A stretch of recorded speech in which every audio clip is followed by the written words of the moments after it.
il y a tout un ensemble d'inversions qui sont en train d'être opérées et qui font qu'on n'a ni les valeurs de la tradition ni les valeurs de la modernité, mais on a des valeurs hybrides, des valeurs chimériques. Le discours politique est un discours de la modernité, le discours économique est un discours de la modernité, mais notre réalité en acte n'est pas une réalité moderne. D'où le fait que j'ai parlé du paganisme, de notre rapport païen à la loi, ça veut dire que l'on n'a pas intériorisé la modernité. C'est-à-dire un ensemble de principes auxquels il faut adhérer, qu'il faut somatiser, intérioriser et qui permettent de faire comme si Dieu existait, même si Dieu n'existe pas dans leur lecture. Ce qui fait que l'impératif de Kant fait qu'il y a des gens qui, à 1h du matin devant un feu rouge, il n'y a personne et ils ne vont pas brûler le feu rouge.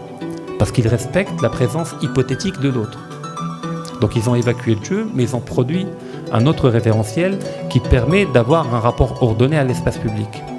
Nous, notre rapport à Dieu a été totalement déformé, déconstruit par le choc de la modernité, mais on n'a pas eu Kant, on n'a pas eu Hegel, on n'a pas eu toute la trajectoire philosophique qui donne une alternative moderne à cela.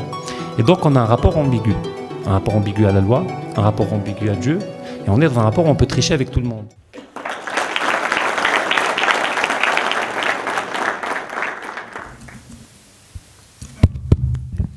Bonsoir, Massa al-Khair.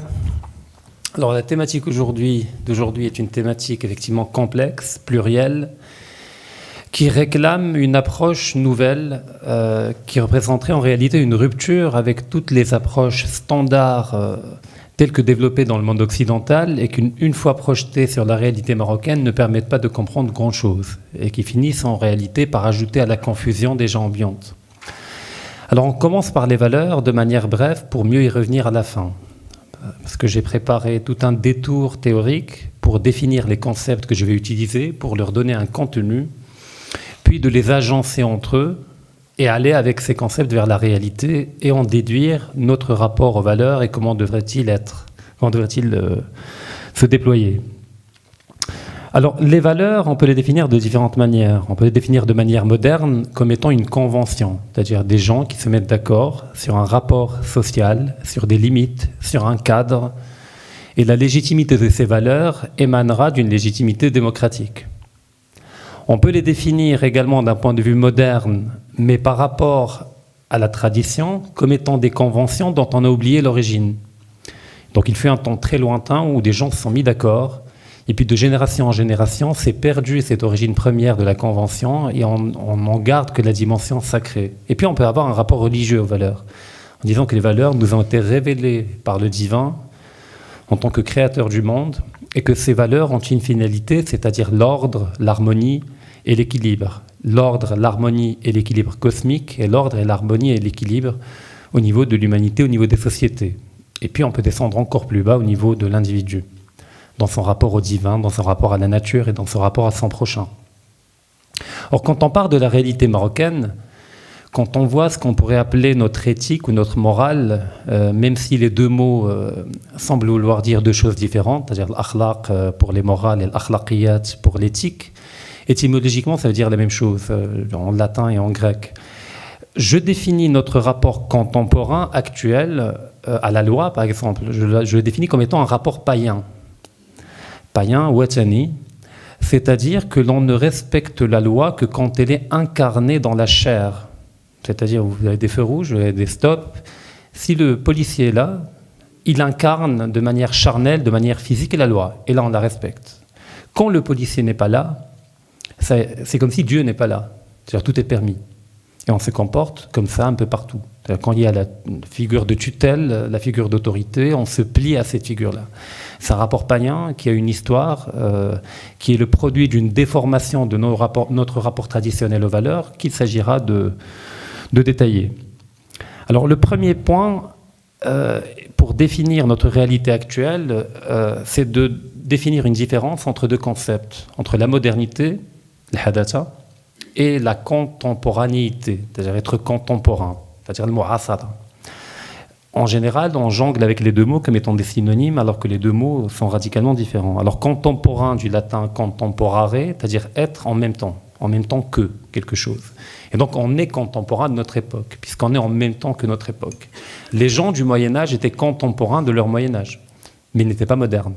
Les gens de l'Antiquité étaient contemporains de leur Antiquité, mais ils n'étaient pas modernes. Donc la modernité, c'est autre chose. On peut partir de l'étymologie et on définira la modernité comme procédant de mode, du mot mode, on dit la mode, qui procède de modus, c'est-à-dire ce qui est nouveau. Et donc la modernité, on peut la définir a priori comme le culte du nouveau, mais un nouveau qui doit être en permanence renouvelé. Parce que quand on a une nouveauté, au bout d'un certain temps, elle devient ancienne. Et donc elle doit être dépassée elle-même. Et donc la modernité est une fuite en avant.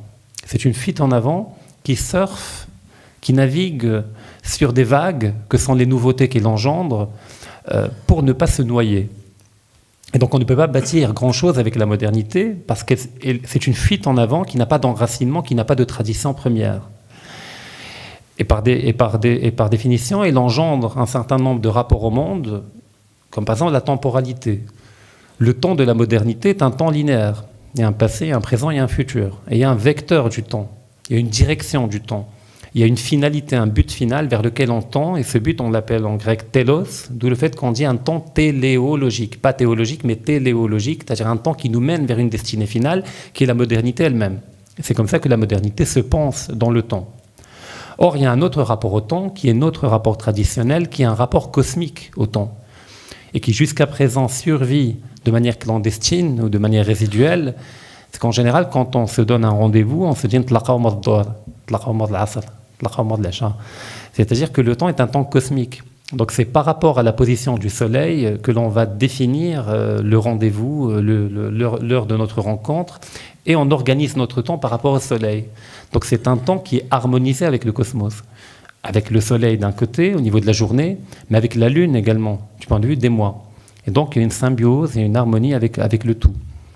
Et que dans le monde de la tradition, pour le définir brièvement, il y a ce qu'on appelle une cosmicité, c'est-à-dire un rapport avec le cosmos, al-kawn. Et le mot cosmos en grec et en latin, mundus, ça veut dire la même chose, il a 3 déclinaisons possibles. Il veut dire 3 choses en même temps. Il veut dire premièrement l'ordre de l'univers. C'est que l'univers n'est pas arbitraire, il n'est pas aléatoire, il est le produit d'une volonté divine, et donc il est harmonieux et il a un ordre. Le deuxième sens que l'on peut décliner, c'est l'ordre terrestre, pour le mot cosmos. D'où le fait que les Romains qualifiaient leur empereur de cosmocrator, c'est-à-dire qui mettent de l'ordre dans l'empire, qui permettent la paix, qui permettent l'harmonie entre les humains à l'image du cosmos. Et donc le référentiel est le cosmos en tant qu'ordre qui va nous servir de miroir, de reflet pour organiser les sociétés humaines. Et puis la troisième déclinaison étant l'ordre individuel au niveau esthétique, au niveau de la parure, d'où le fait qu'on dit cosmétique. Et dans le mot cosmétique, il y a le mot cosmos également. Et donc la femme, l'homme, se met en ordre, devient cosmos, individuellement, à l'image de la société qui est elle-même ordonnée, bien agencée, harmonisée, qui elle-même a l'image du monde tel que voulu par le divin, tel que voulu par Dieu. La modernité est une rupture par rapport à cette lecture-là. Parce que la modernité, c'est l'émergence de ce qu'on appelle le sujet en philosophie, c'est-à-dire l'acteur agissant, qui interprète le monde et qui pense le monde. Mais c'est l'émergence d'un sujet individuel. C'est-à-dire que le je, J-E, de Descartes, réduit le sujet à l'individu. Et donc on a un sujet corporel, un sujet infradermique. La limite du sujet se limite à la peau. Et donc si le sujet se limite à la peau, tout ce qu'il y a au-delà n'est pas sujet, mais il est objet. Et donc le monde n'est plus un ordre par rapport auquel on va se définir, dont il s'agit de reproduire l'équilibre, le mizan, c'est-à-dire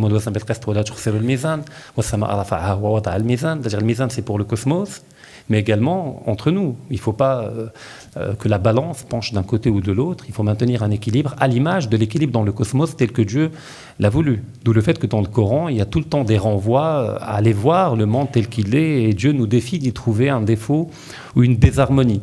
Et donc dans le Coran, on est dans la cosmicité traditionnelle. Donc la modernité, en définissant un sujet individuel, rejette le monde hors de soi-même et le monde devient arbitraire. Le monde n'a plus d'ordre, parce qu'il n'y a plus d'intelligence derrière, il n'y a pas un créateur. Et donc on va partir du sujet individuel pour redéfinir le monde. Et donc le monde devient un objet placé devant nous, et étant un objet, on peut le dominer. Et c'est déjà dans le plan de Descartes ou dans le discours de la méthode, il nous dit que désormais, l'homme, en tant que sujet individuel, étant doué de raison et d'une volonté, doit devenir maître et possesseur de la nature. Et donc la nature devient un objet de marchandise, un objet marchandisé, réifié, qu'il s'agit de posséder, de dominer et de dompter, et qu'il ne s'agit pas d'imiter dans une logique d'harmonie. Donc c'est une première rupture dans notre rapport au cosmos. Les ruptures, elles sont plurielles, on ne peut pas toutes les décrire, mais également une rupture au niveau de l'organisation de la société.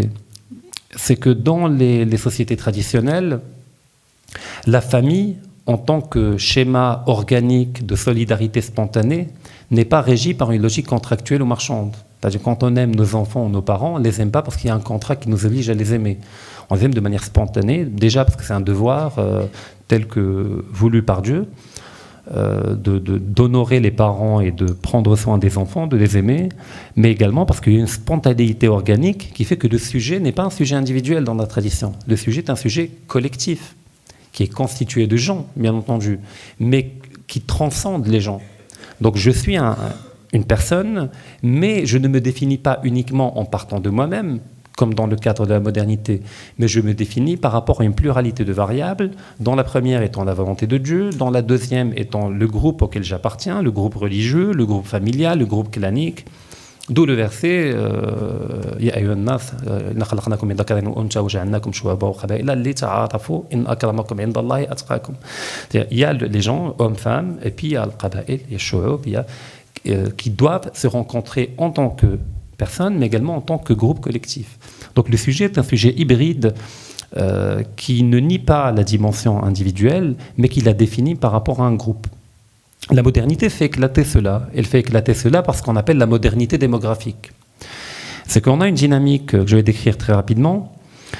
C'est que la modernité elle a un support, c'est l'écrit. Tandis que la tradition a un support qu'est l'oralité. Mais elle ne nie pas l'écrit. Dans la tradition, on écrit dans un schéma d'oralité. Je prends le Coran, par exemple.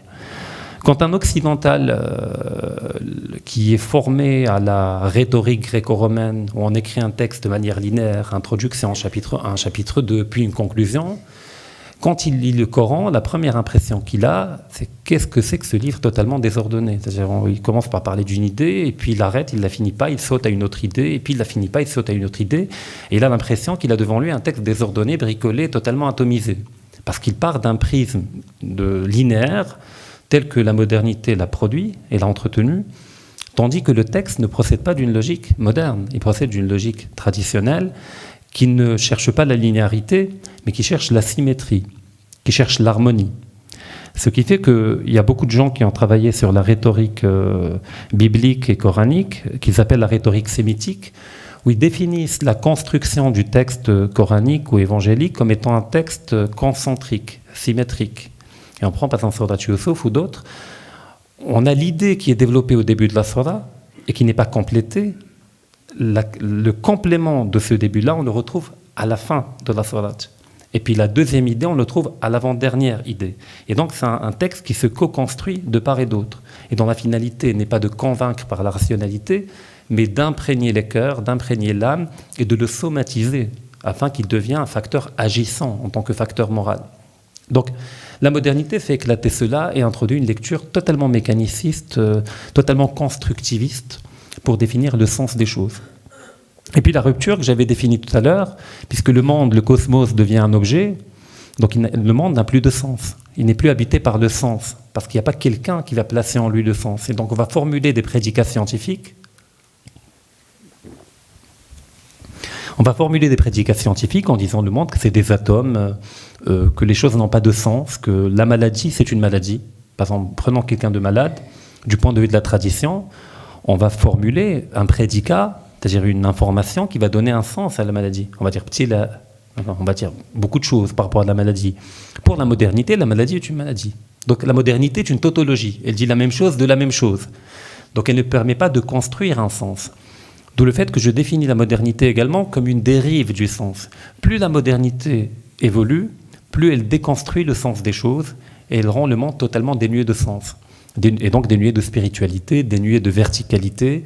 La mort devient problématique parce que dans notre tradition, comme dans toutes les traditions, la mort est le début de tout, c'est le début de la vraie vie, de la vie éternelle.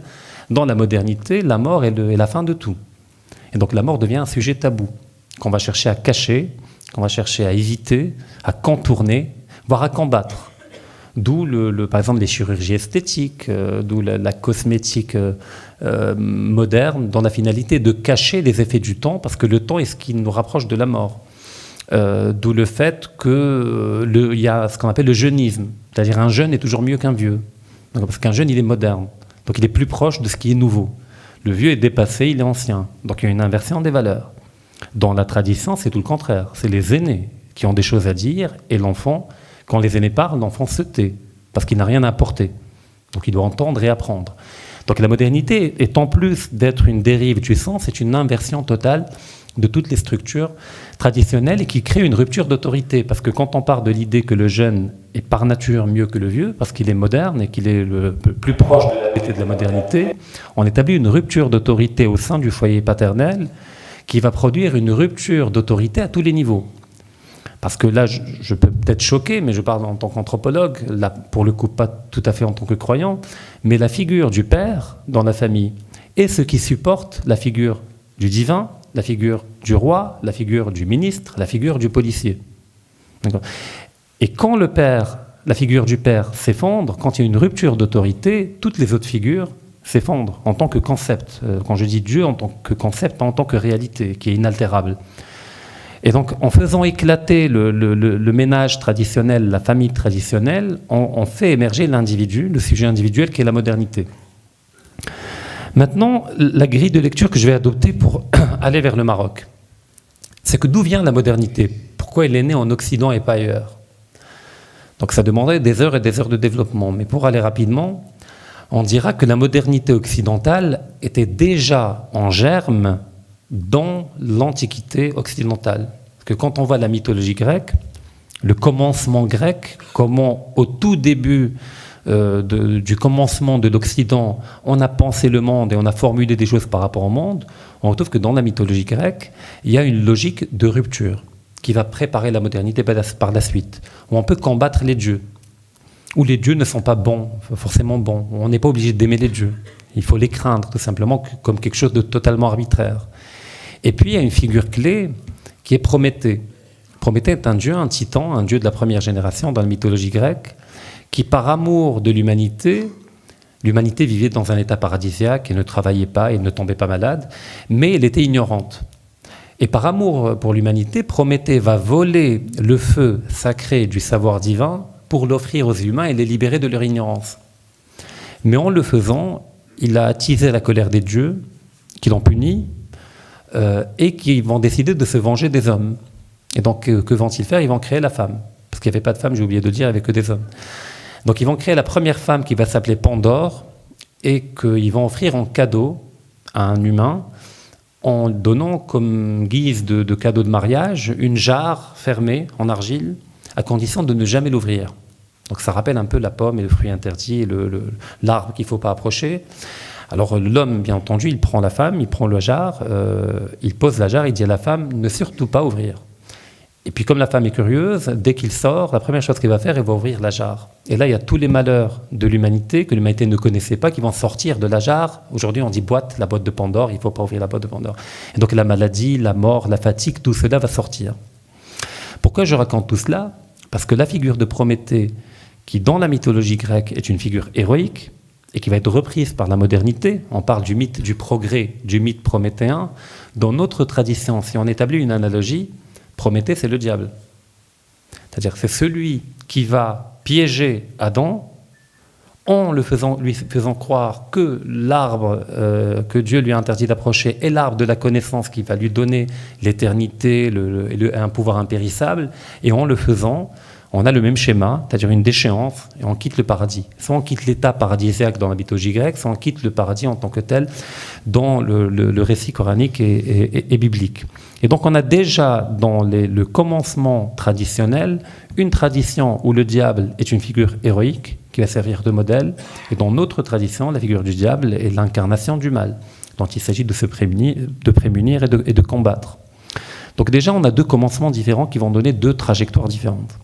Et donc toute l'histoire de l'Occident, ça va être une opération de démythification de la mythologie.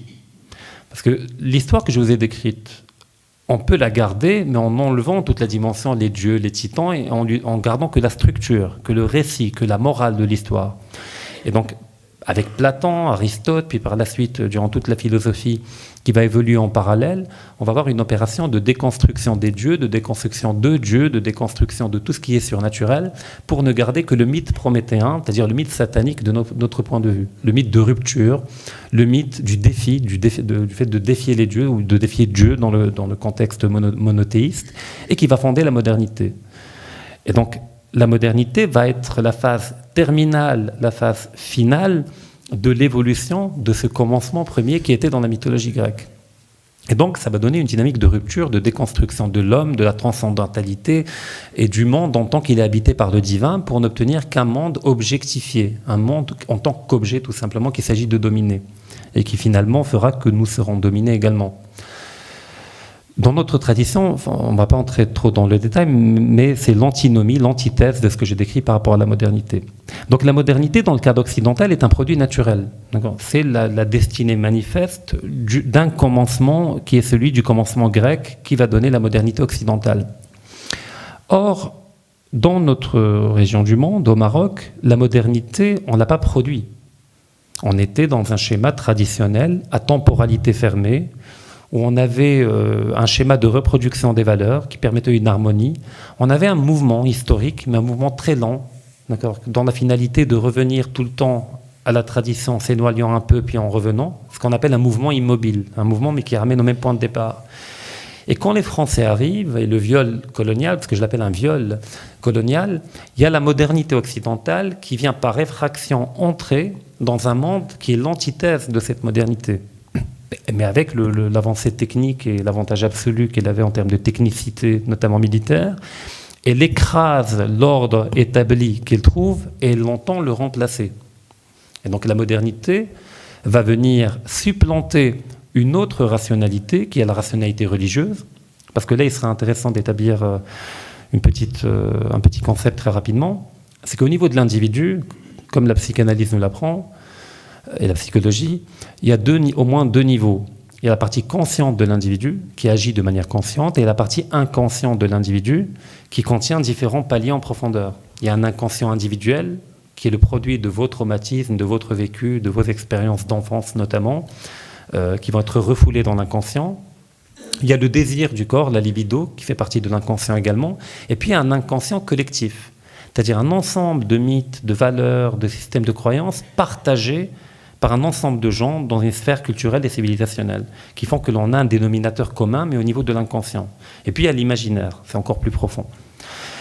Donc il y a au moins deux niveaux. Donc on va partir d'une lecture à deux étages, où il y a un conscient individuel, un inconscient individuel.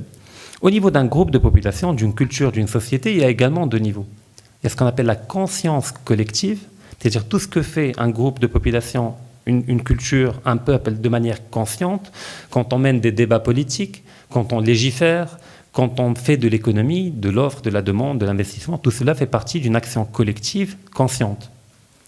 De même, pour une culture, un peuple, il y a une partie inconsciente, qui est collective, un inconscient collectif, un imaginaire commun à tout le peuple. Notre imaginaire, notre inconscient est peuplé de mythes.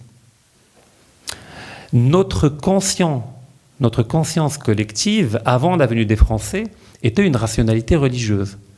On a ce qu'on appelle l'aqida, l'ash'ariyya, et on avait le fiqh al-maliki.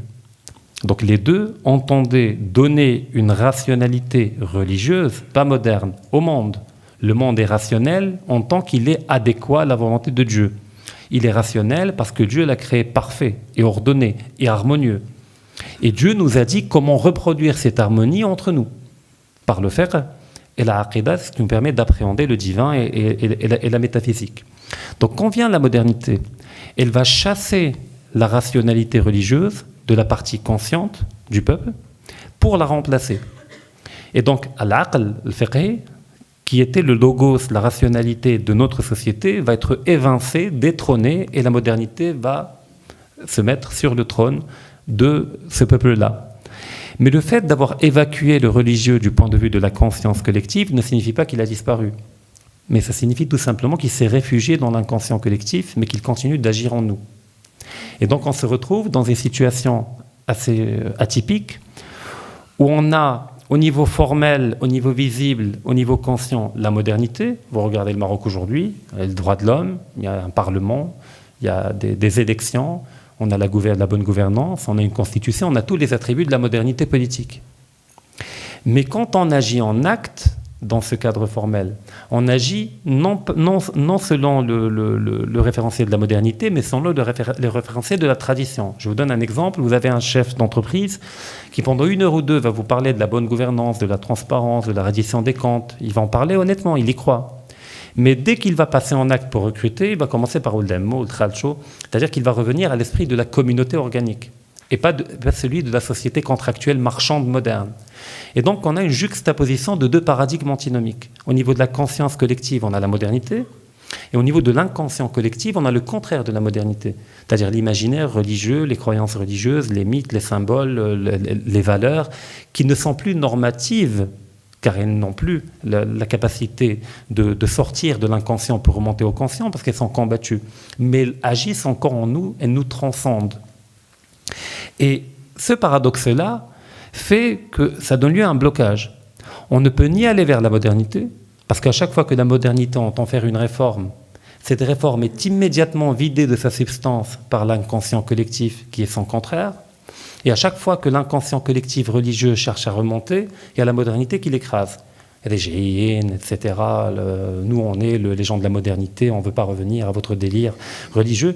Et donc, il y a une forme de prise en otage mutuelle où l'inconscient collectif qui est religieux prend la modernité en otage et l'empêche de progresser. La modernité qui cherche à liquider cet imaginaire religieux et y supplanter son propre imaginaire, qui est le mythe prométhéen.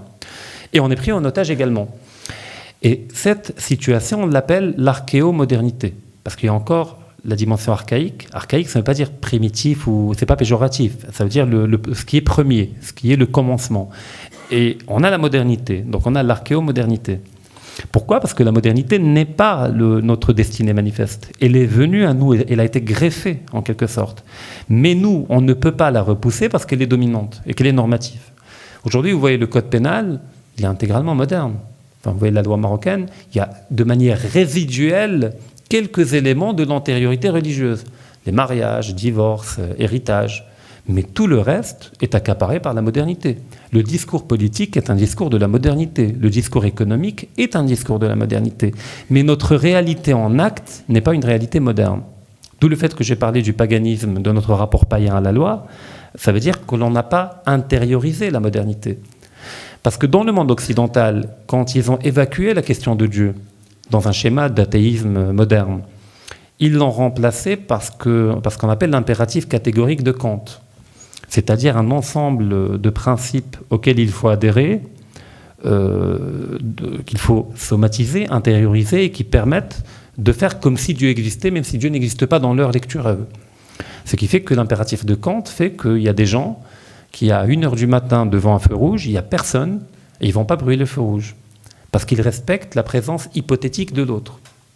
Donc ils ont évacué Dieu, mais ils ont produit un autre référentiel qui permet d'avoir un rapport ordonné à l'espace public.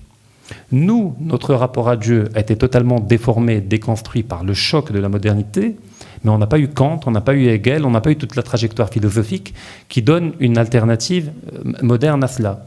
Et donc on a un rapport ambigu à la loi, un rapport ambigu à Dieu, et on est dans un rapport où on peut tricher avec tout le monde. Enfin, on a l'impression de pouvoir tricher avec tout le monde, et avec la loi, et avec Dieu, et avec l'État, et ça développe un certain nombre d'antivaleurs qui deviennent des valeurs, comme la ruse. Et aujourd'hui, quand on veut faire un compliment à quelqu'un, on dit « shaitan ». Donc il y a tout un ensemble d'inversions qui sont en train d'être opérées, et qui font qu'on n'a ni les valeurs de la tradition, ni les valeurs de la modernité, mais on a des valeurs hybrides, des valeurs chimériques. Et la chimère, c'est toujours laid, profondément laid. C'est un animal composé de différentes parties d'autres animaux, comme le dragon, corps de reptile, des ailes. Et donc, on est des êtres chimériques. Et notre discours est un discours chimérique. Et on est comme dans un délire. Parce que quand quelqu'un dort, la partie consciente est éteinte. D'ailleurs, dans notre tradition, le sommeil est une petite mort. Mais l'inconscient prend le relais. Et donc dans le rêve, on est globalement spectateur. On ne choisit pas le rêve, on ne construit pas le rêve, on le subit. Donc il y a l'inconscient qui prend les commandes et qui prend le volant.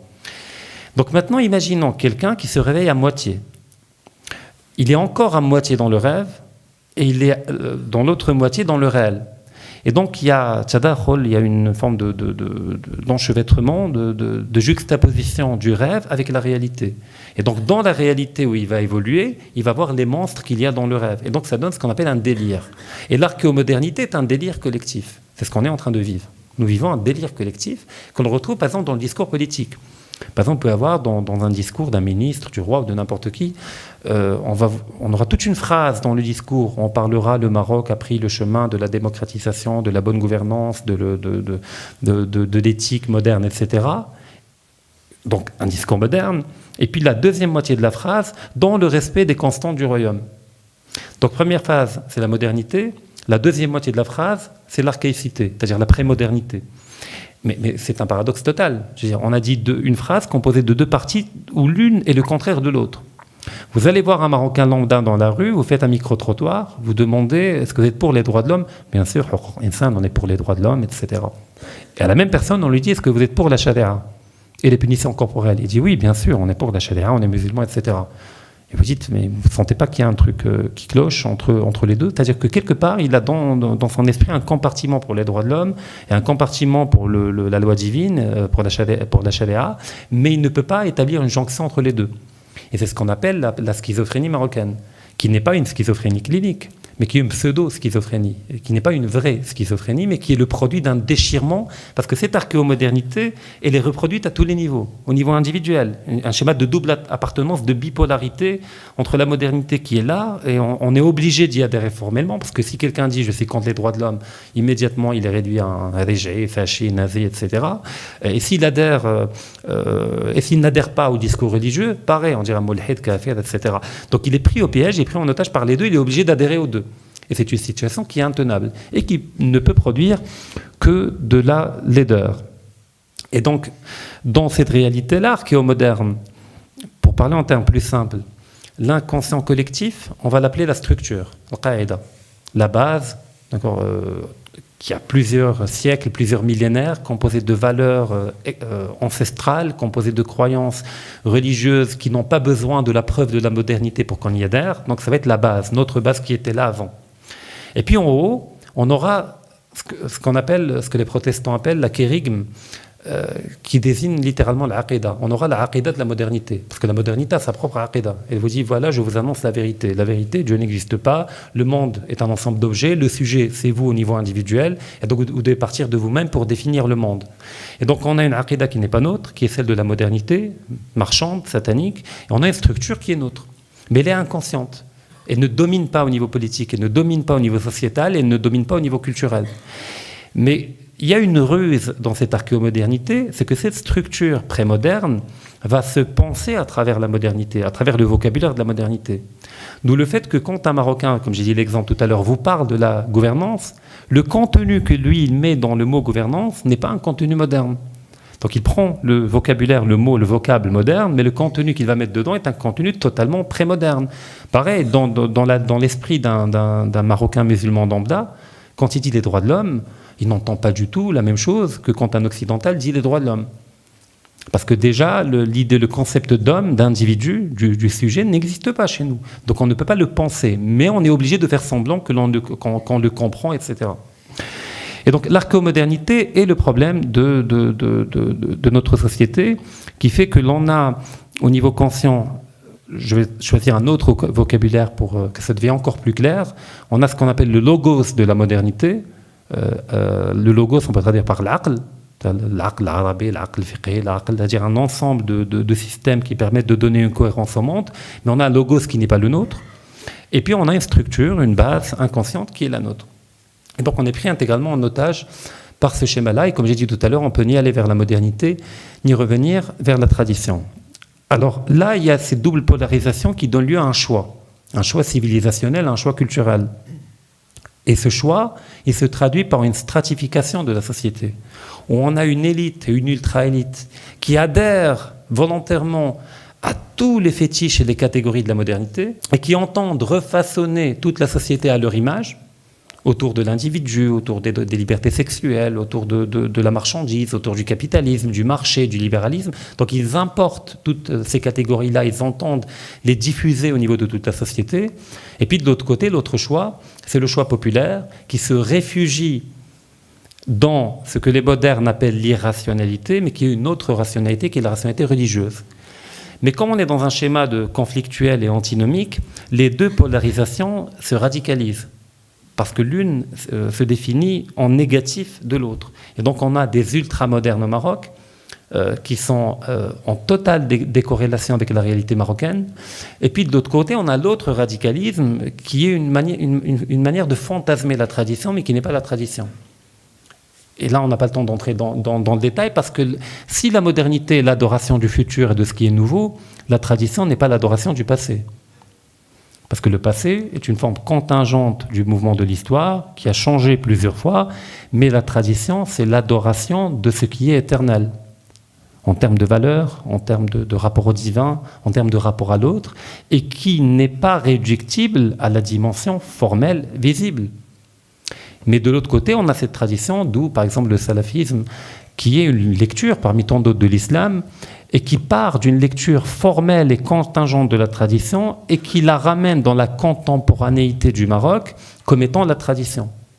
Mais ce qu'ils ne ramènent pas avec eux, c'est tout le socle et la synergie de valeurs qui est le fondement de la tradition, et pas le code vestimentaire, pas un certain nombre de choses.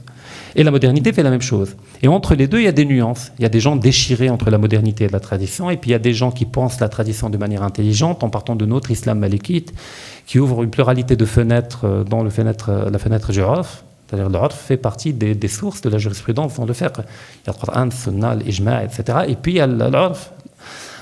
Et l'Urf permet l'organicité de la tradition, parce qu'il permet de la renouveler en épousant le mouvement organique du peuple, qui change, qui évolue, et que le Coran et la Constitution suprême le filtrent. C'est-à-dire que si l'Urf ne contrevient pas au Coran et à la Sunna, on peut le garder. S'il contrevient, on l'évacue. Et cette logique a donné différents paliers en profondeur, parce que même dans notre rapport religieux, il y a différents niveaux. Il y a en haut la aqidah, le fiqh, puis en bas, il y a la dimension gnostique ou gnoséologique du soufisme, et puis encore plus bas, on a l'antériorité de l'islam, c'est-à-dire un rapport païen au monde, qui va se renouveler dans le cadre du vocabulaire islamique, tout ce qui est suhud, shawada, etc., qui se revendique de l'islam, mais qui est l'antinomie de l'islam également. Et donc on a ce qu'on appelle un syncrétisme. Donc une pluralité de couches, de strates, qui constituent notre religiosité et qui se déclinent différemment. Mais ce qui est important, c'est qu'au-dessus de la société trône une rationalité religieuse qui va mettre de l'ordre dans tout cela et qui va évacuer toutes les croyances inadéquates et garder les croyances adéquates. Mais tout cela est un rêve, parce que dans la réalité, on n'a pas les moyens de faire grand-chose. Et on est en train de subir le diktat de la modernité à tous les niveaux. Au niveau démographique, il y a un effondrement de la fécondité.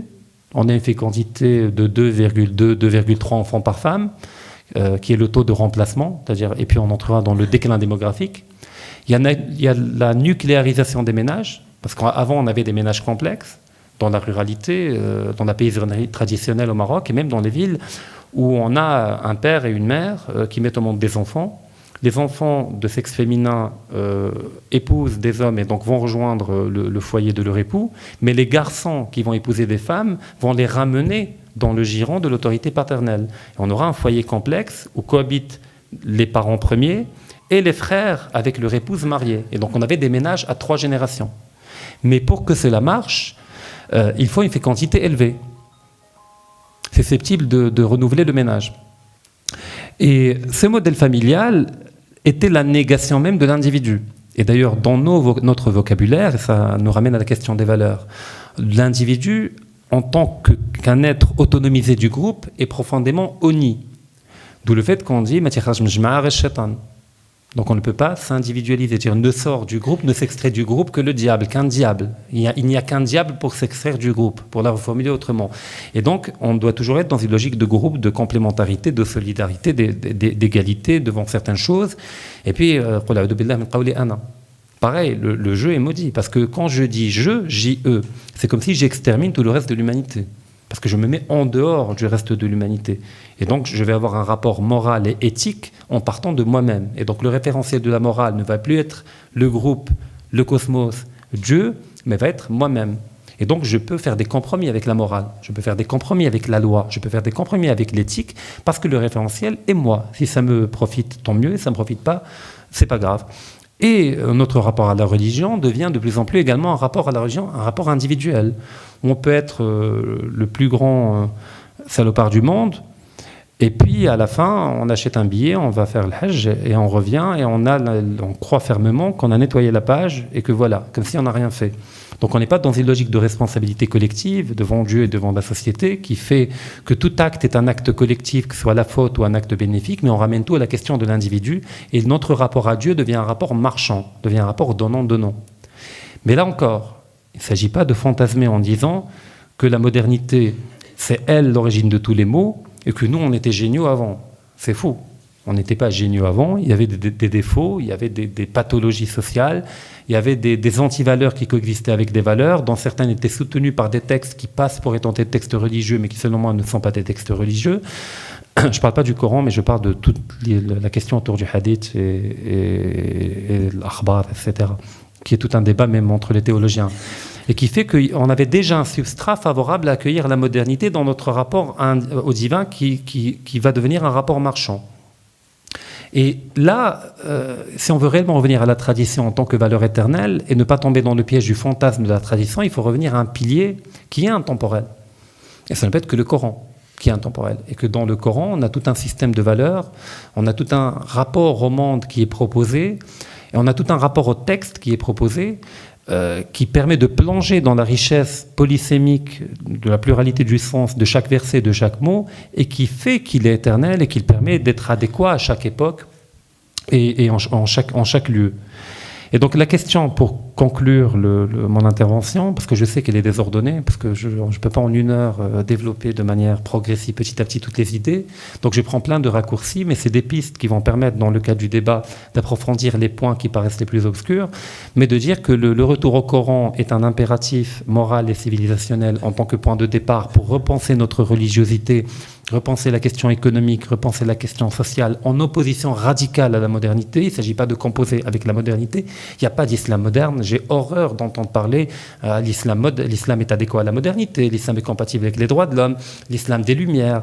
Tout cela, pour moi, est une horreur absolue. Je veux dire, parce que les Lumières, les droits de l'homme, la modernité, pour moi, c'est l'incarnation même du satanisme en devenir. Et je ne peux pas adhérer à cela parce que cela est la négation de mon rapport à Dieu et la négation de ce qui pourrait redéfinir notre tradition à nouveau. Et d'ailleurs, notre malheur peut-être est, entre autres, le fait que l'on se soit éloigné du Coran tout en croyant rester dans le Coran, et qui était déjà annoncé dans le Coran, dans Surat al-Furqan, où le prophète dira à la fin des temps Hijrat al-Qur'an. Hijrat al-Qur'an, ça veut dire ne pas le lire. On peut le lire tout en étant en exil par rapport au Coran. C'est ce qu'on appelle une lecture psalmodiée, une lecture liturgique. Ce n'est pas une lecture d'interprétation, ce n'est pas une lecture où on épouse le mouvement des versets, où on se laisse guider par les versets, où on médite les versets. Et donc on peut avoir une lecture totalement superficielle qui fait que le Coran devient un livre de liturgie, de formules magiques qu'on va utiliser dans une pluralité de choses, et plus un livre qui contient des sens. Et plus un livre qui a un contenu qui permet de redonner du sens au monde, à la vie, à la mort, à une pluralité de choses. Et donc le retour au Coran n'est pas un retour en termes de lecture uniquement et en termes d'apprentissage par cœur, mais c'est un retour en termes de capacité de replonger dans le sens du Coran, dans les profondeurs du Coran, dans les plis du Coran. Le matani, tchana, c'est des plis. Donc il y a une pluralité de plis dans chaque verset. On peut entrer dans une pluralité de paliers en profondeur et en niveau pour en dégager le maximum de sens. Et donc, le retour à la tradition est un retour au Coran pour repartir du Coran et redéfinir notre monde dans une lutte radicale contre la modernité. Et là, il y a un autre synonyme pour la modernité, ça s'appelle le capitalisme. Le capitalisme et la modernité achevée. Mais là encore, comme la modernité était déjà en germe dans la mythologie grecque, le capitalisme était déjà en germe dans son antériorité. Il y a tout un mouvement historique qui le fait. Et là, aujourd'hui, dans le cadre contemporain où la modernité cherche à dominer, il y a beaucoup de gens qui, malheureusement, cherchent des compromis avec la modernité.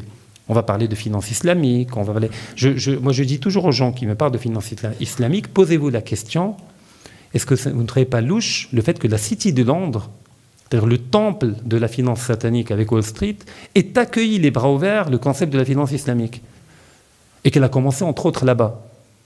Donc à certains moments, quand le diable est content de nous, il faut se poser la question, parce que peut-être qu'on a raté un truc en chemin.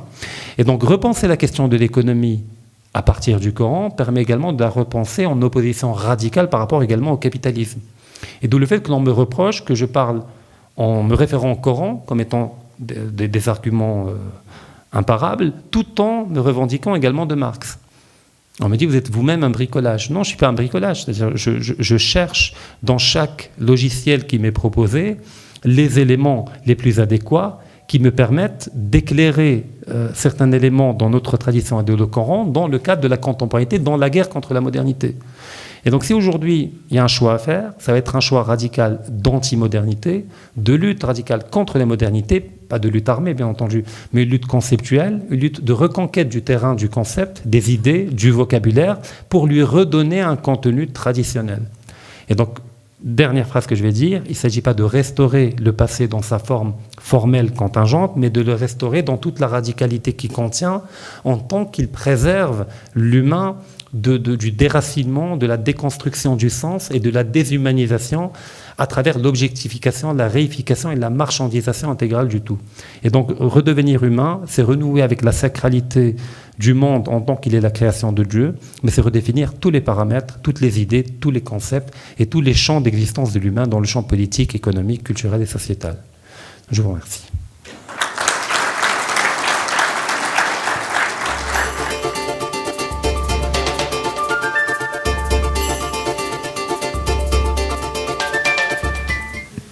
Je vais essayer de répondre de manière plus ou moins transversale pour gagner du temps.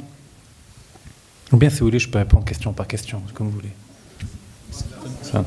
Je suis tenté par répondre question par question, pour ne pas faire de mécontents.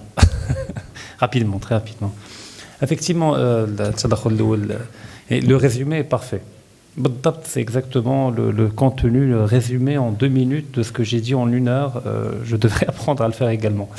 Donc c'est effectivement une juxtaposition de 2 paradigmes antinomiques. D'un côté, la modernité qui domine au niveau conscient et les valeurs religieuses qui dominent au niveau de l'inconscient. Et ce qui est souhaitable, c'est que les valeurs religieuses ne demeurent pas uniquement au niveau de l'inconscient et qu'elles regagnent le terrain du conscient et qu'elles redeviennent normatives et qu'on réinvente notre rapport à la politique, à l'économie, à la culture en partant de ces valeurs profondes. Et en ne subissant pas en permanence dans la clandestinité le joug tyrannique d'un logiciel, d'un logos qui n'est pas le nôtre. Donc c'est effectivement, on est tout à fait d'accord et aligné. Donc c'est pas soit le maintien des valeurs religieuses, soit autre chose, mais c'est la déconstruction de la modernité et la résurgence des valeurs religieuses qui devront remonter dans un jaillissement dans le cadre d'une communion populaire qui permettrait de faire éclater toutes ces fausses catégories de la modernité. Alors, j'ai beaucoup de subjectivité dans ce que je dis, je le revendique, je ne me revendique pas de l'objectivité. Se revendiquer de l'objectivité est une démarche de la modernité, ce n'est pas la mienne. Donc quand j'ai quelqu'un devant moi et que je sais pas, par exemple, je parle d'un miracle d'un prophète ou un autre, on me dit démontre-le, je dis j'ai pas besoin de le démontrer. Il y a eu tel miracle, il y a eu tel miracle. Tant pis, c'est une preuve, allez la chercher vous-même. Donc je revendique une subjectivité radicale qui est celle de la tradition, qui n'est pas antinomique avec une rationalité, mais qui n'est pas une rationalité moderne, qui réduit le monde à une causalité vérifiable empiriquement, parce qu'une causalité qui procède d'un autre monde, qui n'est pas réductible aux prédicats scientifiques de ce monde-là, et qui ne sont jamais que des modèles et des représentations du monde. Jamais la science n'a dit le vrai. La crise des parents et de l'éducation, effectivement, d'ailleurs, ça a été intéressant, vous avez parlé d'une dynamique, parce qu'effectivement, vos parents vous ont bien éduqués, et peut-être vos arrière-grands-parents ou vos grands-parents ont encore mieux éduqué vos parents, ce qui fait qu'on est dans une dynamique dégénérative, et que de génération en génération, on perd quelque chose. D'où le fait que quand j'ai parlé de la modernité comme étant une dérive du sens, parce que la modernité est également une dynamique permanente de déconstruction. Elle a tout le temps besoin de déconstruire ce qu'elle engendre elle-même comme nouveauté. Elle engendre une chose, l'État-nation. L'État-nation est un produit de la modernité. Il est en train d'être déconstruit aujourd'hui. Le sujet individuel est un produit de la modernité. Il est en train d'être déconstruit aujourd'hui. par la théorie du genre, par une pluralité de modèles qui visent à faire éclater, on trouve ça chez Deleuze, Foucault, enfin le sujet rhizomique qui n'est plus un sujet individuel, parce qu'individu, c'est l'élément minimal qu'on ne peut plus diviser, c'est individu qu'on ne peut pas diviser, et là on produit des dividus, c'est-à-dire des champs fragmentables dans une schizophrénie voulue par la postmodernité. Là j'en viens à la postmodernité. Alors, pourquoi j'en ai pas parlé? Parce que ce n'est pas une réalité marocaine. C'est une réalité de pourrissement intégral de la modernité dans le contexte occidental, où la modernité, après avoir tout déconstruit, finit dans un schéma d'autophagie à se déconstruire elle-même, mettant en place un nihilisme intégral où tout est dominé par des simulacres, c'est-à-dire par des images de choses, mais les choses ne sont plus là. D'où le fait que la religiosité de la postmodernité est une manière totalement caricaturale de mimer les éléments des religions traditionnelles. Enfin, tout le New Age. Vous savez, on va aller enlacer un arbre, on va aller toucher un menhir. Tout le délire qui est autour du New Age est un mimétisme de simulacre de la religiosité qui a été liquidée par la modernité dans le cadre occidental. Donc au Maroc, on n'en est pas encore là. On n'est même pas dans une modernité triomphante comme en Europe, avec les révolutions françaises et autres, qui feront éclater les corps intermédiaires, qui feront éclater l'Église et qui vont remplacer cela par toute une logique maçonnique, etc. On n'en est pas encore là. On est encore dans un bras de fer entre la tradition et la modernité. Donc il y a des éléments de la postmodernité qui se diffusent au Maroc, mais de manière très périphérique, très marginale, qui sont ultra minoritaires et qui n'ont aucun substrat de population qui va les soutenir. Donc peut-être effectivement, je sais pas, dans 40 ans, 50 ans, ça pourra devenir effectivement un problème. Mais c'est bien d'être dans l'avant-garde et de voir la chose venir de loin et d'effectivement penser la question de la postmodernité dès maintenant. Mais la postmodernité, c'est la liquidation de la modernité par elle-même. Elle ne peut pas s'arrêter, elle a tout déconstruit, elle finit par déconstruire ce qu'elle a engendré elle-même. L'État-nation, l'individu, même les droits de l'homme. Quand vous lisez Foucault, Deleuze, tout est fascisme. Les droits de l'homme, c'est du fascisme, l'individu est du fascisme. Donc on va liquider tout. Et d'où le fait que la modernité, elle a au moins deux phases. Il y a une première phase qui est glorieuse, qui est émancipatrice, qui donne ce sentiment d'être libéré d'un carcan, mais qui est due à une chose. C'est que comme la modernité est un dépassement permanent et une déconstruction permanente, le début de la modernité va tirer son prestige de l'objet dépassé. Et qu'est-ce que dépasse la modernité au commencement? Elle dépasse la tradition. Donc elle dépasse la monarchie, elle dépasse la religion, elle dépasse la métaphysique. Donc ce qu'elle dépasse a beaucoup de prestige. Et donc elle en retire un premier prestige, comme étant ce qui a pu liquider cette énormité de la tradition. Mais plus elle s'éloigne de ce commencement prestigieux, plus ce qu'elle liquide et ce qu'elle déconstruit a moins de teneur révolutionnaire. Ce qui fait que la modernité, les projets de la modernité, ce qu'elle propose, devient de plus en plus fade. Parce que plus elle s'éloigne, plus elle tend à déconstruire ce qui est le plus proche d'elle. D'où le fait que le moderne, il court tout le temps derrière la modernité, parce qu'elle n'arrête pas d'engendrer des nouveautés qu'elle déconstruit de manière permanente. Et donc le moderne est quelqu'un qui court derrière la modernité pour être dans l'air du temps et pour épouser le mouvement de la modernité. Ce qui fait qu'aujourd'hui, la modernité n'a plus rien à proposer. Elle ne peut proposer que son propre dépassement, que sa propre liquidation. Je veux dire, aujourd'hui, en Occident, qui est prêt à aller faire une croisade au nom de la gouvernance? Rien. Pourtant, au début de la modernité, il y avait des guerres révolutionnaires, il y avait des projets révolutionnaires qui avaient une capacité d'enrôlement des populations dans toute l'Europe et dans tout le monde occidental. Il y avait une mission de la modernité d'aller porter la parole, j'appelle l'aqida de la modernité, d'aller évangéliser le monde au nom de la modernité. Mais aujourd'hui, la modernité est dans une phase de déchéance, de putréfaction qu'on qualifie de postmodernité. Voilà. Alors je reviens à la question de l'éducation et des parents. Donc il y a une dégénérescence qui fait que la teneur révolutionnaire et sémantique décroît avec le temps, parce que la tradition est liquidée progressivement, et donc chaque génération est inférieure nécessairement à la génération d'avant, et on le verra avec nos enfants et avec nos petits-enfants. Donc on ne peut pas y échapper, il y aura quelques enfants qui y échapperont, mais globalement la dynamique, elle est là si on ne fait rien, bien entendu, et que la modernité provoque ce que Durkheim appelle une anomie. Nomos, ça veut dire ordre, et a, c'est la négation, c'est-à-dire un désordre. Quand elle fait éclater les systèmes de valeurs traditionnels, le temps de produire ses propres fausses valeurs, il y a un vide qui se crée qui fait qu'il y a une perte de valeur. Et on voit aujourd'hui qu'on a cette anomie-là, avec l'impression d'avoir toujours gardé des valeurs religieuses qui pourraient nous servir à nous construire. Alors, les valeurs du prophète et des prophètes en général, parce que toute l'histoire de la tradition est une histoire de moyenne, c'est-à-dire d'éloignement du droit chemin et de retour vers le droit chemin, d'éloignement du droit chemin et de retour du droit chemin. Et c'est le rôle des prophètes à chaque fois de ramener leur peuple vers le droit chemin. Donc c'est une forme de gravitation autour du droit chemin, mais qui fait qu'on ne perd pas l'axe. Sirat al-Mustaqim, on le connaît, il est là, c'est un ensemble de valeurs. C'est là où j'ai toujours un problème, mais je ne vais pas aborder le sujet, entre des lectures qui tue le sens de la chose. C'est-à-dire, on dit à Sirat al-Mustaqim, on vous dira, on vous sortira tel hadith, tel chose, c'est un pan, un fil très fin, c'est vrai qu'on va marcher. Mais il y a une lecture coranique de ce que veut dire Sirat al-Mustaqim, que Dieu définit. Alors, je ne me souviens plus exactement du verset. Mais à la fin, il y a donc il y a plusieurs valeurs qu'il décrit, etc., pluralité de valeurs qui aboutissent par une définition que voilà ce que veut dire Sirat al-Mustaqim.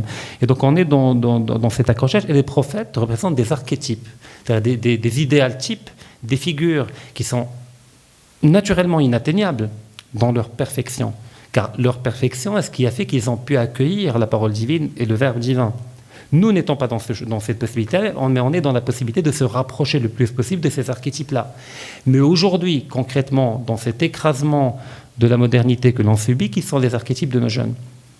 C'est Lady Gaga, Cristiano Ronaldo, Salim Javad, c'est ça les archétypes aujourd'hui. Pourquoi? Parce que les archétypes que propose la modernité sont attractifs, de même que l'arbre qu'il ne fallait pas approcher était attractif. Et qu'Adam n'a pas pu ne pas y aller. La modernité est un fruit empoisonné, c'est-à-dire, elle est tentante, c'est la tentation du diable, c'est-à-dire, elle paraît belle, elle paraît délicieuse, et on dit, je vais y aller, mais juste un peu, d'accord, et je reviens. Et puis plus on y va, plus on est corrompu, plus on s'enfonce à l'intérieur, et à un certain moment, on ne peut plus en sortir, d'où le fait qu'il faut garder une extériorité, et ça me ramène à une question qui a été posée par rapport au risque de reproduire le même modèle en partant des catégories que j'ai définies. Alors, comment dire? Il y a en sociologie ce qu'on appelle l'axiome de neutralité sociologique. C'est qu'à un moment, un sociologue, quand il étudie une société, il doit être totalement neutre vis-à-vis de la société pour ne pas projeter certaines idées qu'il a, qui sont subjectives, dans l'objet étudié. Et l'idéal serait que vous puissiez, en regardant par la fenêtre la rue, vous voir en train de marcher dans la rue, ce qui est impossible, c'est-à-dire d'être extérieur, même vis-à-vis de vous-même. Et donc, effectivement, penser la modernité à partir des catégories de la modernité, c'est une tautologie. D'où le fait que parmi les antimodernes, il y a eu globalement deux écoles d'antimodernité. Les postmodernes sont des antimodernes déjà, parce qu'ils veulent déconstruire la modernité et la dépasser. Mais dans l'antimodernité, il y a des gens qui partent de la marge de la modernité pour critiquer le cœur de la modernité. Je le fais, donc je récupère des catégories de la modernité pour la déconstruire de l'intérieur. Mais il y a ce qu'on appelle les révolutions conservatrices, comme Julius Evola, comme René Guénon, qui sont arrivés par un travail extraordinaire à penser la modernité dans une extériorité radicale. C'est-à-dire quand, par exemple, René Guénon vous dit à force de compter votre argent tout le temps, vous perdez la baraka de l'argent. On est totalement en dehors de la modernité. Vous dites ça à un comptable moderne, il vous rionnez, il vous dit mais arrêtez avec votre délire. Où est le rapport entre le fait de compter et perdre la baraka? Regardez, mon taux de profit n'arrête pas d'augmenter. Mais c'est le fait de porter, ce que j'ai dit tout à l'heure, c'est-à-dire je vais parler d'un miracle et je l'assume en tant que miracle et il n'y a pas de problème. Mais en même temps, je suis capable d'aller sur votre terrain de la modernité, vous tourner en ridicule en retournant contre vous vos propres concepts. Donc ce que j'essaye de faire, à mon petit niveau, c'est de mener deux batailles. Une bataille contre la modernité sur le terrain de la modernité, d'où le fait que beaucoup me reprochent des fois le fait que j'intervienne en français et pas en arabe. Et ce que je dis à ces gens-là, c'est que ce que vous devez comprendre, c'est que je mène une bataille pour vous sur le terrain de la modernité, où la langue de la modernité n'est pas l'arabe. Au Maroc, la langue du capital, c'est le français. Dans les conseils d'administration, le français. Les philosophes, en français. Les anti-religieux, en français principalement. Et donc, je mène une bataille sur leur terrain, avec leur propre langue, avec leur propre catégorie, pour montrer la vacuité, le fait que c'est des catégories creuses, qui ne veulent strictement rien dire. Et en même temps, j'essaie de mener le combat également sur le terrain de la tradition, mais des moins visibles, moins médiatisés, au niveau personnel et au niveau de mon entourage immédiat. Alors la convergence des deux compartiments, effectivement, je ne peux pas adhérer à une convergence des deux compartiments. Est-ce qu'un homme peut, en son cœur, faire converger le diable et Dieu? C'est un peu ça. On ne peut pas... Ces deux catégories totalement antinomiques, l'une s'est définie par le contraire de l'autre, c'est-à-dire la modernité s'est construite comme étant l'antithèse de la tradition. Vous avez Dieu, nous on va tuer Dieu. Vous avez le sujet collectif, nous on va le déconstruire pour créer le sujet individuel. Vous les aînés, vous les respectez, nous on va les maudire et c'est les jeunes... Donc c'est une inversion totale des valeurs qui fait qu'il n'y a pas de compromis possible et qu'à chaque fois qu'il y a une tentative de faire un compromis, ça aboutit toujours à la défaite de la tradition et à la victoire de la modernité. À chaque fois qu'on cherche à introduire des catégories de la modernité pour mieux éclairer le religieux, c'est la modernité qui gagne, et pas le religieux. Et d'ailleurs, dans l'exemple chrétien, c'est en introduisant la scolastique grecque qu'on a fait introduire le ver dans le fruit. Oui. Peu importe. Je donne un exemple très simple. On a une catégorie, un concept de la modernité et de la postmodernité même, la bonne gouvernance. Donc aujourd'hui, tout le monde, comme des perroquets, répète la bonne gouvernance, il faut instaurer la bonne gouvernance, des critères de la bonne gouvernance, la reddition des comptes, un certain nombre de choses. Les inégalités, on dit la remontée des inégalités, il faut réduire les inégalités, etc. Prenons l'exemple des inégalités les plus simples que la gouvernance permettrait de développer plus rapidement. Quand j'ai dit le mot inégalité, qu'ils augmentent ou qu'elles baissent, on donne l'impression d'un phénomène qui tombe du ciel, qui n'est pas incarné, c'est les inégalités qui augmentent, et c'est pas bien. Donc on ne peut pas combattre les inégalités. On peut chercher à paramétrer le modèle pour réduire, mais c'est quelque chose qui n'est pas incarné. Donc moi, je vais opposer au concept d'inégalité un concept moral qui est incarné, qui part de notre tradition et qui est somatisé en nous depuis des siècles. C'est le Hugra. Pourquoi ? Parce que quand j'ai dit le Hugra, j'invoque Haggar et j'invoque Mahgour. Et donc j'incarne le phénomène. Donc il n'y a pas d'inégalité. Il y a des gens qui engendre une situation dans un rapport de force capitalistique, qui monopolise la monnaie, qui monopolise l'appareil productif et qui, de fait, exerce une violence radicale et intégrale sur la majorité de la population qui se retrouve périphérique et écrasée. Et donc, il y a Haggar et Mahgour, et donc ça permet d'identifier. Et donc là, on est dans un concept moral et opérationnel qui permet réellement d'agir sur la réalité en partant du moral. Pareil, la gouvernance. Que veut dire la gouvernance concrètement ? C'est le fait de tuer le fait de gouverner. Parce qu'on a le mot gouverner, gouvernement. Pourquoi on est allé chercher un nouveau mot, la gouvernance ? La gouvernance, c'est le fait d'aller prendre une catégorie politique ou morale, par exemple la monnaie. Je donne toujours l'exemple de la monnaie.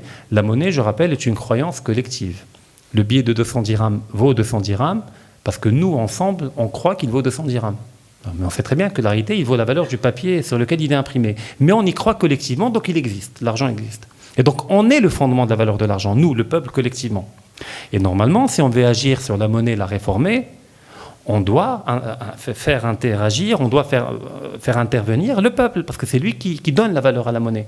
Donc la démocratie, le débat public, etc. Que fait la gouvernance ? Elle vient dire, cette question de la monnaie, c'est une question technique. Donc elle va sur le champ du politique, elle vole un concept, elle le ramène sur le terrain de la technique.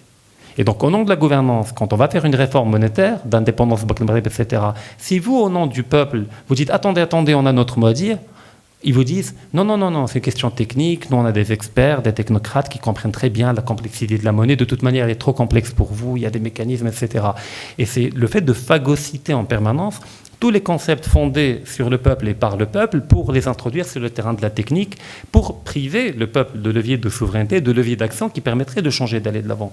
Donc à chaque fois que la modernité me propose un concept, je sais dès le départ qu'il est intégralement fallacieux, et faux, et je sais dès le départ qu'il s'inscrit dans une logique capitalistique de l'Hugra.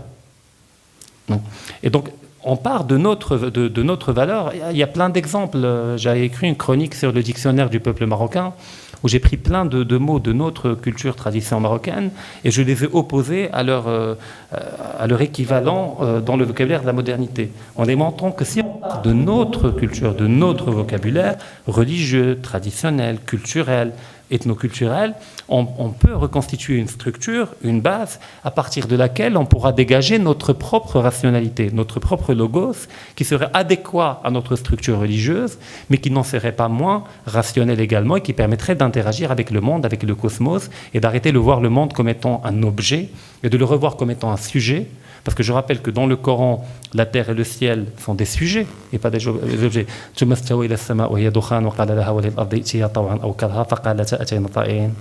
veut dire quoi ? C'est-à-dire que la terre et le ciel sont doués d'une subjectification.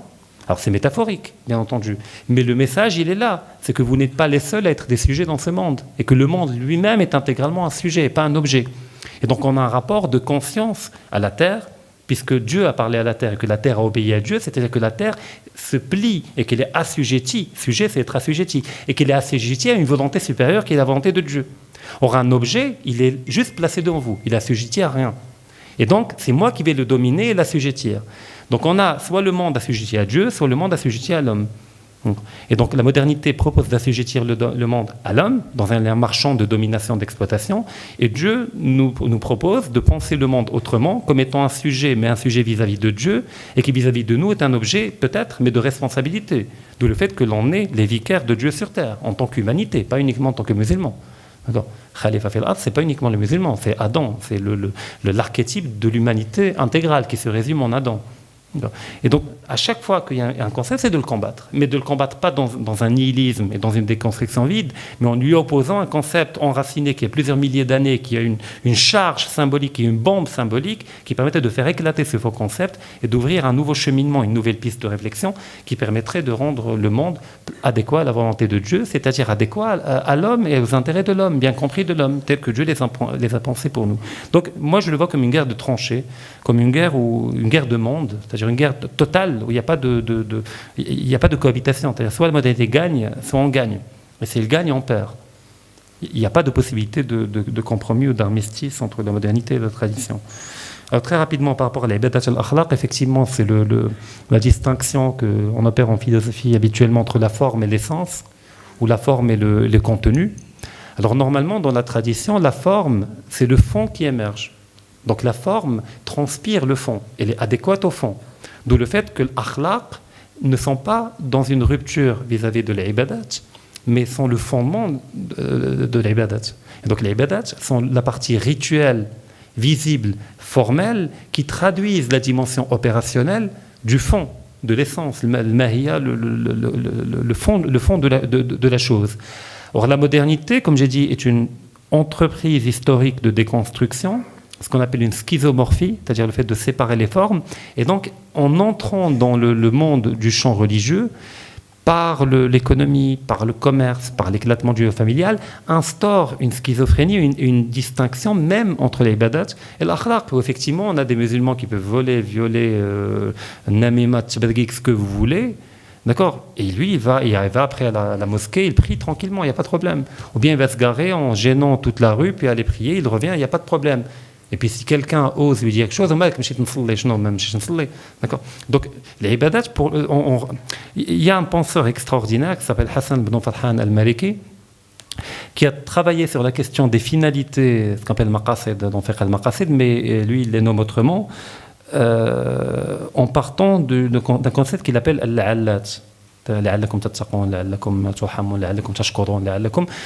En établissant un lien de causalité entre ce qu'il y a avant la'allakum et ce qu'il y a après la'allakum. Et toujours ce qu'il y a après la'allakum est la finalité. C'est l'objectif visé, d'accord, par le verset. Et tout ce qu'il y a avant, c'est le cheminement et l'outil. Or, ce qu'il observe, c'est que dans l'histoire de la déformation du contenu religieux par les Omeyyades, les Abbassides et par toute une trajectoire historique, ils ont réussi à inverser la chose. Et donc, la finalité devient accessoire. Si on l'a, tant mieux. Si on l'a pas, c'est pas grave. Et l'outil devient la centralité, ce qui réduit la religion dans son intégralité. Et donc, on prie pour prier. D'accord ? Alors que la prière est le cheminement qui permet d'atteindre autre chose. Il a une pluralité d'objectifs. Mais l'objectif est ce qui est en premier. Et que même le fait de croire en Dieu n'est pas la finalité. Mais c'est le cheminement qui mène vers quelque chose. Alors, j'espère ne pas me tromper dans le verset, mais quand on dit pourquoi donc Dieu a révélé les livres, envoyé les prophètes, etc. Pourquoi ? Pour que les gens soient équitables entre eux. Donc la finalité, c'est quoi ? Est-ce que c'est les révélations ou l'équité ? C'est l'équité. Mais comment on peut y accéder ? En passant nécessairement par les révélations. Et donc la finalité devient l'équité. D'où le fait que quelqu'un qui peut-être n'est pas musulman, qui est équitable, qui est etc., ne peut pas être défini par moi comme étant un ennemi. Parce que après, son destin post-mortem, c'est entre lui et Dieu. Mais d'ailleurs, le mot kafir, on a le contenu traditionnel, c'est le non-croyant. Mais du point de vue du Coran, ce n'est pas le non-croyant. celui qui combat la vérité en sachant quelle est la vérité, ce qui n'est pas la même chose. Parce que al-kafir, dans la langue arabe traditionnelle, ça désigne également l'agriculteur. Il ne parle pas des non-croyants, mais il parle des fermiers. Pourquoi? Parce que l'agriculteur, il recouvre la graine, il la cache, il la recouvre. Le kafara, on dit le kafara, c'est-à-dire qu'il va cacher, c'est le fait de cacher. Et donc le kafir, c'est celui qui connaît que la vérité est la vérité et qui va la voiler, la cacher, empêcher d'y accéder. Et donc, il y a toute une redéfinition d'un certain nombre de concepts en partant d'une éthique ou d'une morale coranique telle que le Coran la propose, et d'arrêter d'aller vers le Coran en tant que professeur, on va enseigner au Coran ce qu'il va dire, à travers de permettre au Coran de parler, et d'aller modestement et humblement vers le Coran, et c'est le Coran qui va nous dire ce qu'il a à dire. Et il nous propose toute une méthodologie, toute une approche pour aller vers le Coran. Mais c'est tout un débat, là j'ai désolé de bifurquer vers un sujet qui n'est pas tout à fait notre sujet. Enfin, une dernière question. Voilà, donc globalement, c'est ça. Pourquoi on est honnête? J'y ai répondu également de manière transversale. Alors, il y avait une question que j'avais vue tout à l'heure.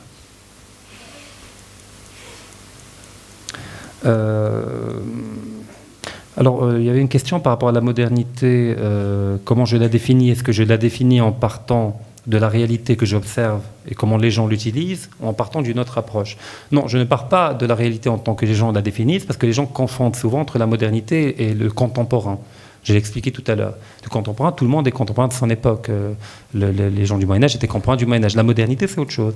C'est une rupture dans l'histoire de l'humanité qui nous emmène sur un terrain glissant de la dérive du sens. Et donc je définis la modernité en l'évacuant toutes les dimensions formelles, parce que pour beaucoup de gens, la modernité, c'est la technique. Et quand je dis que je suis contre la modernité, on dit: est-ce que vous voulez revenir au pigeon voyageur? Est-ce que vous voulez revenir au carrosse? Et c'est non, je ne veux pas revenir au pigeon voyageur, j'ai rien contre le téléphone portable, parce que le téléphone portable n'est pas la modernité. Le téléphone portable, c'est la technique. Certes, la modernité a établi un rapport qui lui est propre à la technique, qui est un rapport païen. Et d'ailleurs, Jacques Ellul, qui est un philosophe chrétien, qui part du christianisme pour formuler une critique de la technique dans le cadre de la modernité, en établissant un parallèle entre le texte religieux biblique, où Dieu condamne le fait qu'on adore des statues que l'on façonne de nos propres mains, que dans le Coran on a également, d'accord, et le fait que l'on finit par établir un rapport d'admiration face à des technologies qui sont le produit également de nos propres mains. Et donc on est en train de reproduire le rapport païen aux statues, mais à travers la technique, on est subjugué par la technique. Et la modernité établit ce lien d'adoration et d'autonomisation de la technique vis-à-vis de l'individu, qui fait que l'on est plié à la technique et qu'on est obligé d'être à jour à la technique et qu'on se met au service de la technique. Il y a des gens qui travaillent pour avoir la capacité d'acheter le dernier iPhone, d'acheter la dernière voiture, d'acheter la dernière... Donc en réalité, voilà, on travaille pour la technique. Et c'est plus la technique qui est un outil, mais la technique devient un objet. D'adoration devient une quête. D'accord. Et c'est une forme de shirk également. Le fait de travailler pour l'argent est une forme de shirk. Le fait de travailler pour accéder à la technique uniquement est une forme de shirk également, de paganisme. Et enfin, le dernier point je voulais invoquer, parce qu'il me paraît important, c'est le fait que nous avons une mine de valeurs dans le Coran et dans la Sunna, et qu'effectivement le Coran est venu accomplir et parachever les valeurs ancestrales. Mais juste par honnêteté, il ne faut pas réduire l'Occident à la modernité. L'Occident avait une tradition chrétienne sublime et magnifique, avec également des valeurs magnifiques, avec également une morale magnifique, qui ne peut que former une société avec une morale et avec une verticalité, avec des valeurs supérieures, de même que la religion musulmane. Donc la question n'est pas de réduire l'Occident à la question de la modernité, de dire que l'Occident avait sa tradition chrétienne qui a freiné la modernité. Parce que toute la philosophie grecque était un développement majeur d'une proto-modernité qui n'était pas encore accomplie, mais qui évoluait. Et puis quand le christianisme, qui est une religion orientale, je le rappelle, s'est diffusé en Europe, il a écrasé cette modernité qui était en train de monter. Il l'a écrasé pendant des siècles. Et donc, tout le fait que le Moyen-Âge est un âge d'or, le Moyen-Âge européen, ce n'est pas des ténèbres. Les ténèbres, c'est ce qui va s'appeler lumière après. C'est Diderot, c'est ça les vraies ténèbres, Voltaire, etc. Mais la modernité étant fluide, liquide, va finir par faire éclater la chrétienté de l'intérieur par la scolastique, par le Saint Thomas d'Aquin, par une pluralité de penseurs qui vont chercher à concilier la modernité montante avec la foi, comme on cherche aujourd'hui à le faire. D'où le fait que je dis toujours aux gens, faites très attention aux toutes tentatives de compromis, parce que c'est toujours la religion qui perd. Parce qu'il y a tout un phénomène qui donne lieu à une pluralité d'écrits, ce qu'on appelle l'ijaz al-ilmi fil Qur'an. Et donc, on est assis. Il y a une théorie qui apparaît dans le monde occidental, Big Bang, ce que vous voulez. Elle dit, ah bah tenez, on l'avait là depuis 14 siècles et dans ce verset, et je vais faire toute une herméneutique du verset pour le rendre adéquat, pas à une réalité, pour le rendre adéquat à un modèle qui est faux. Parce que depuis Karl Popper, une théorie scientifique, pour qu'elle soit scientifique, il faut qu'elle soit falsifiable. Il faut que la fausseté de la théorie soit contenue déjà au départ en elle. D'où le fait que chaque théorie scientifique vient déconstruire celle qui est avant. Donc si vous me dites que le verset dit ce que cette théorie dit, et que demain cette théorie va être infirmée et va être proposée par une autre théorie, qu'est-ce qu'on va faire? On va infirmer le Coran? Puisqu'on l'a lié, pas à une réalité, mais on l'a lié à une représentation de la réalité qui est mouvante et qui change. Et donc au final, ça finit par décrédibiliser le texte. Et pas la science, parce que la science, elle ne prétend pas dire le vrai. Elle prétend produire des modèles interprétatifs, représentatifs du monde, qui sont voués à évoluer, à être dépassés en permanence. Nous, notre rapport au texte n'est pas un rapport de dépassement, mais un rapport de plongée profonde dans l'essence et la pluralité de sens que contient le texte. Donc tout compromis est un compromis perdant, d'où le fait que, je le redis encore une fois, de mon point de vue, c'est une lutte à mort et une lutte radicale au niveau des idées, des concepts, des valeurs, des modèles, des représentations du monde qu'il faut mener contre la modernité, tant qu'on a encore la possibilité de le faire, parce qu'on est encore dans l'archéomodernité, on a encore une structure, une base qui nous permet de résister et de produire un nouveau logos, une nouvelle rationalité qui soit nôtre, qui soit musulmane, traditionnelle, religieuse. Encore une fois, non pas fantasmée, non pas reproduite à l'identique comme il y a 1000 ans, il y a 1400 ans, mais reproduite dans ses valeurs, dans la matrice qui a produit les valeurs. Voilà, donc je vous remercie.